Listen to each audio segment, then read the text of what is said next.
नमस्कार। मैं आज आपके साथ मॉर्निंग सिकनेस के बारे में जानकारी शेयर करना चाहती हूँ।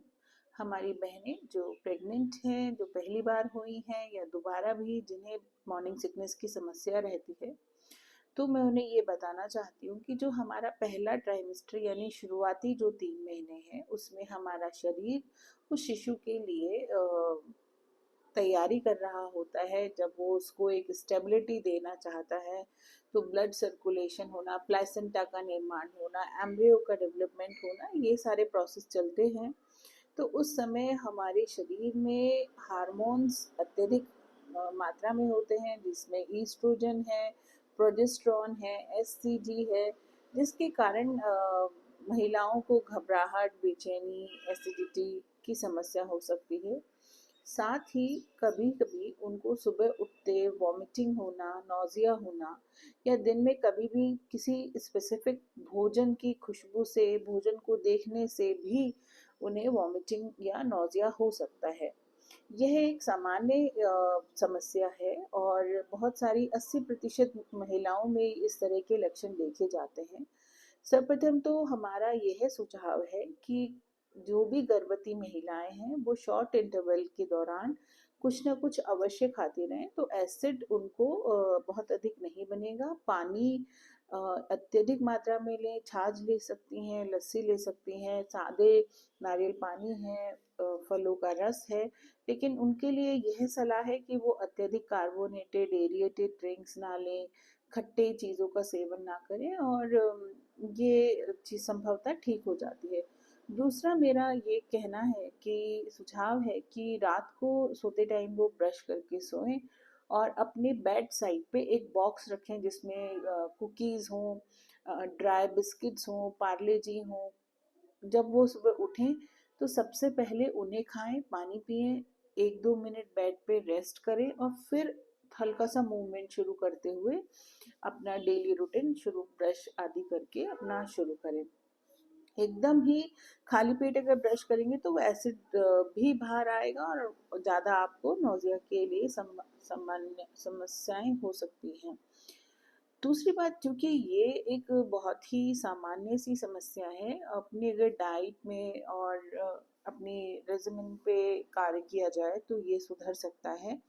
साथ ही कभी कभी एक समस्या विकट विकराल रूप भी ले लेती है, क्योंकि बहुत सारी महिलाओं को थ्रू आउट प्रेगनेंसी ही वॉमिटिंग की समस्या रहती है। कुछ लोगों को खाने की स्मेल से भी नौजिया हो जाता है। तो ऐसे में होम्योपैथिक मेडिसिन हैं जो बहुत सेफ हैं, इफ़ेक्टिव हैं। अगर उन्हें लिया जाए तो इन समस्याओं से बहुत हद तक उसको सुधार हो जाता है और पेशेंट रिकवर हो जाता है। तो मैं कुछ दवाएं आपके साथ शेयर करना चाहती हूँ, लेकिन मैं सलाह देना चाहती हूँ कि ये दवाएं आप किसी चिकित्सक के अंडर ऑब्जर्वेशन लें, ताकि वो आपको सही रूप से कारगर हो सके। जैसे इसमें हम पहली जो दवा है उसका नाम मैं बताना चाहूँगी, वो कॉल्चिकम है। इसमें अगर यदि पेशेंट को खाने के बारे में जिक्र भी किया जाए, उसके बारे में बताया जाए, तो उसको बहुत ज़्यादा नौजिया हो जाता है। स्पेशली अंडा और जो फिश है उसकी स्मेल से उसको बहुत ज़्यादा तकलीफ होती है, लेकिन उसको ठंडे और कार्बोनेटेड ड्रिंक्स पीने का मन करता है। साथ ही एक स्पेशल इसमें एक हम देखते हैं पोजीशनिंग की, जो महिला है वो अपने घुटने को पेट की तरफ मोड़ कर सोने में उसको आराम मिलता है। तो अगर ऐसे लक्षण हैं तो कॉल्चिकम दवा दी जा सकती है। साथ में अब मैं बात करूंगी सीपिया की। सीपिया की जो महिला होती है उसे कॉन्स्टिपेशन की शिकायत होती है, लेकिन उसका जो उसको स्मेल से बहुत ज़्यादा तकलीफ होती है, और अगर वो फूड के बारे में इमेजिन भी करेगी तो उसे वोमिटिंग हो सकती है।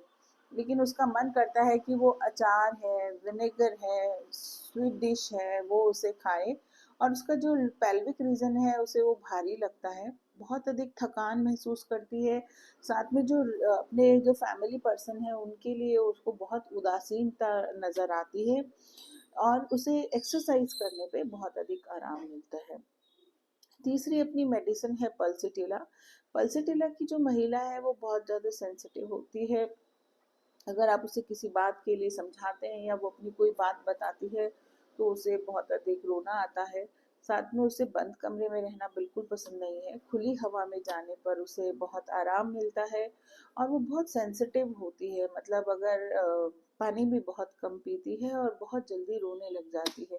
तो ऐसे में आप उन्हें पल्सिटिला दे सकते हैं। और अब मैं बात करूंगी नक्स वोमिका की। नक्स वोमिका की जो महिलाएं होती हैं, गर्भवती स्त्रियां, वो बहुत चिड़चिड़ी, इरिटेटिंग होती है, बट सेंसिटिव भी होती हैं। अगर वो अपने कमरे में लाइट और नॉइस से भी इरिटेट हो सकती हैं। उन्हें भोजन को देखते समय उल्टी तो नहीं आती, लेकिन उसे नौजिया जरूर आता है, तो नक्स वोमिका दी जा सकती है। इन्हें नींद भी कम आती है और इन्हें बेचैनी अधिक रहती है। इसी तरह कोक्यूलस इंडिका, इन्हें भूख तो नहीं लगती, लेकिन भोजन को देखते ही इन्हें नौजिया और वॉमिटिंग होता है और ये बहुत थके हुए महसूस करती हैं, चक्कर आता है उनको, जी घबराता है, इनको ठंड बहुत लगती है और नींद इनकी बहुत टूटती है, नींद खराब रहती है। तो दोपहर के समय इनके लक्षण बहुत ज़्यादा बढ़ते हैं।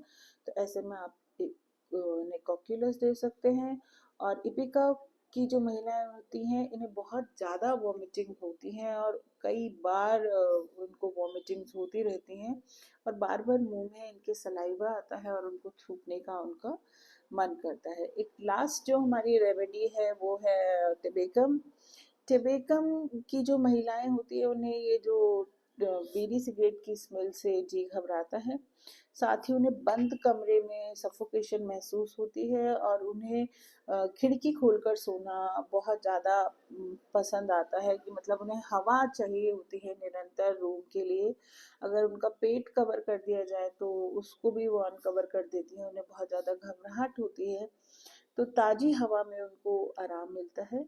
तो इस तरह की हमारे पास कुछ दवाएं हैं जिनके माध्यम से हम मॉर्निंग सिकनेस की समस्याओं का इलाज करते हैं और उनका बहुत अच्छा रिजल्ट आता है। तो मेरा रिक्वेस्ट है उन प्रेग्नेंट महिलाओं से कि अगर उन्हें इस तरह मॉर्निंग सिकनेस की समस्या परेशान कर रही है, तो वो होम्योपैथिक ट्रीटमेंट को लें, क्योंकि ड्यूरिंग प्रेगनेंसी होम्योपैथी एक बहुत ही सेफ ट्रीटमेंट है। Thank you.